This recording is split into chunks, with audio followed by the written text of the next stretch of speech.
کتاب اللہ بھی سمجھائے، وہ کتاب اللہ کا مفہوم اور معنی یعنی احادیث مبارکہ بھی سمجھائے۔ توجہ کرنا، میں اپنی بات کی طرف آ رہا ہوں۔ جناب ابراہیم علیہ السلام نے جب اللہ سے دعا مانگی، دعا میں ایک پیغمبر اپنی نسل میں سے بھیجنا اللہ کریم سے مانگا، اس پیغمبر کے مناسب بھی جناب ابراہیم علیہ السلام نے اللہ سے مانگے۔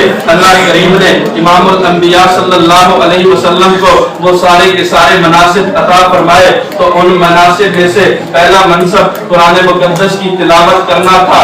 دوسرا منصب جن لوگوں کے دلوں میں زنگ پڑ جائے، جن کا ایمان کمزور ہو جائے، ان کے ایمان کو تقویت دینا، ان کے دلوں کو صاف کرنا۔ اور تیسرا مقصد یہ تھا یعلمہم الکتاب والحکمہ، قرآن و سنت کو سمجھانا ہے، تو نبی کا کام قرآن و سنت کو سمجھانا تھا۔ نبی اکرم صلی اللہ علیہ وسلم نے اپنے دور نبوت میں 23 سالہ، جن میں سے 10 سالہ مدینہ میں اور 13 سال مکہ میں امام الانبیاء صلی اللہ علیہ وسلم نے بخوبی یہ قرآن صحابہ کو سمجھا دیا، اور 1,24,000 کم و بیش کی تعداد میں جماعت صحابہ تیار کی۔ صحابہ نے تابعین تبع تابعین تک پہنچایا، یہ قرآن ہم تک پہنچا، یہ پیغام ہم تک پہنچا۔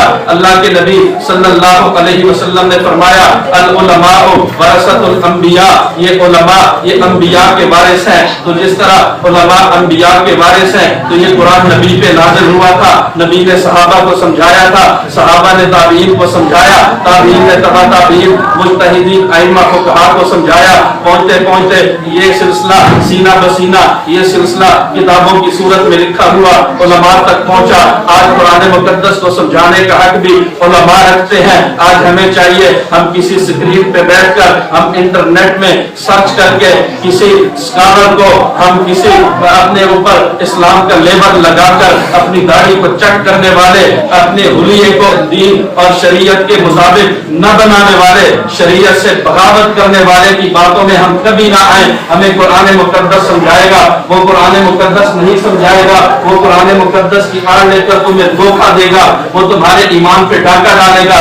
ہم نے اپنے ایمان کو محفوظ رکھنا ہے۔ ایمان کی حفاظت کے لیے ہم علماء کے پاس آئیں گے، ہم مشائخ کے پاس آئیں گے، ہم اپنے ائمہ مساجد کے پاس آئیں گے۔ قرآن سمجھانے والے یہ علماء ہیں جو انبیاء کے وارث ہیں۔ آج جاوید احمد رامدی اپنی داڑھی کو مڑا کر، اپنی شکل و صورت اسلام کے خلاف بنا کر یہ دعویٰ کرتا ہے 1400 سال ہو گئے، آج تک وہ قرآن کسی کو سمجھ میں نہیں آیا جو مجھے سمجھ میں آیا ہے۔ گاندھی جی بتا تجھے قرآن کیا سمجھ میں آیا؟ گاندھی اپنی غلیظ زبان سے بکواس کرتا ہے کہ دیکھو جی قرآن مقدس دور صحابہ تک محدود تھا، قرآن مقدس تو اس وقت تک تھا جب نبی علیہ السلام موجود تھے، جب صحابہ موجود تھے، جب نبی علیہ السلام چلے گئے، صحابہ چلے گئے، اس کے بعد قرآن کی ضرورت نہیں ہے۔ اور تو کیسا مفسر قرآن ہے؟ اور تو کیسے قرآن کو سمجھا رہا ہے؟ تو قرآن سے مسلمانوں کو دور کر رہا ہے، تو قرآن کے آڑ میں مسلمانوں کے ایمان پہ ڈھانکہ ڈال رہا ہے۔ تو آج میں اس پروگرام کی وساطت سے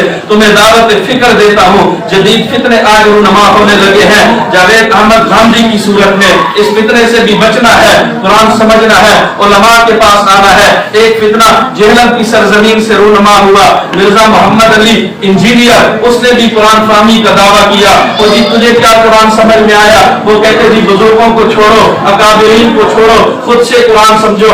اگر ہم خود سے قرآن سمجھے پھر وہ بزرگ جنہوں نے قربانیاں دی ہیں، وہ بزرگ جنہوں نے ہمیں قرآن سمجھایا ہے، ان کا کیا بنے گا؟ اگر ان کا سمجھایا ہوا قرآن غلط تھا، ارے جاہل تجھے کس نے قرآن سمجھایا ہے؟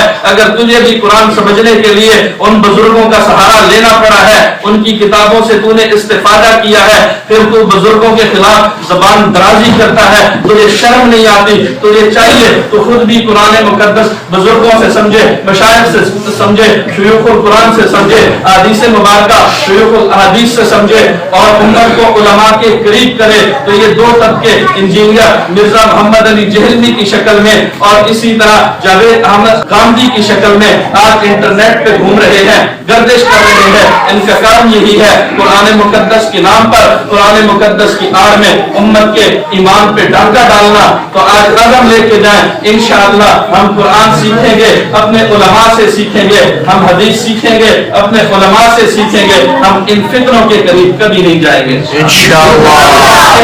میں نے 3 باتیں عرض کی۔ نمبر 1